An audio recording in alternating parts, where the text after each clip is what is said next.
Hi everybody, I just thought I'd cover off today about the auction sale and purchase agreement. So we did just the normal private treaty one last time. So the auction document here is already partially filled in by us, the agent, with all the vendors' details, including their preferred possession date and the chattels and things like that. And this is always made available for you. You will also notice in here that you have to be cash unconditional. There's no place to put any clauses.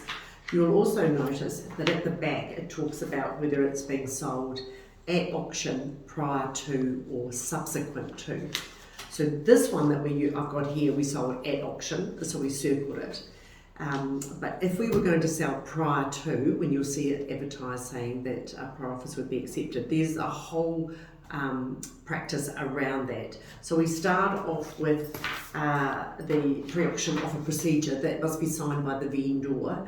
And then if you were to make a pre-offer, there's a sticker that also goes into the back of the agreement that basically says, within the Harcourt's rules, that you as a buyer will not have your offer withdrawn within a time period. It's normally about a 48-hour working day period, and the auction is going to be brought forward on that.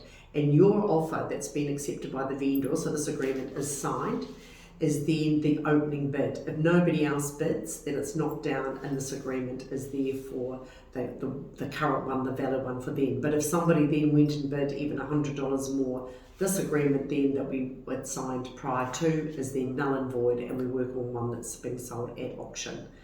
Subsequent to is normally a very short time frame straight after the auction. If it was passed in the negotiations, it wouldn't be days that you'd still sign the auction agreement.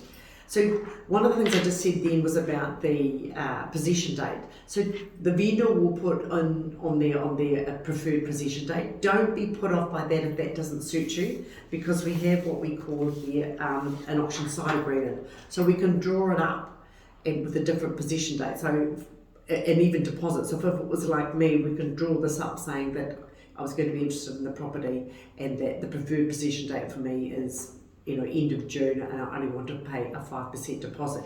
This has to be signed by the buyer, in this case myself, and the vendor prior to the auction. Otherwise, it's deemed that you've accepted the terms and conditions on this. You'll find that the auctioneer will probably still read out this.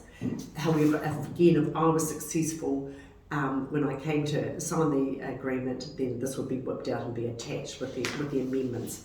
So don't be put off. There is ways around making this property available for you and for you to sign the auction agreement. We've also got authority to bid by phone, so that if you couldn't be there by person, we can send you through a form, get it witnessed, send it back. Then you can also have somebody else that could also bid on your behalf if you wanted to. So there's loads of procedures all in here. We've got the best practice guide that has to be available at all times, so you know exactly about vendor bidding, how the increments are, making sure that we're doing everything within accordance with the law. So hopefully that small snapshot will just make it a lot more easier for you to come along and bid at auction.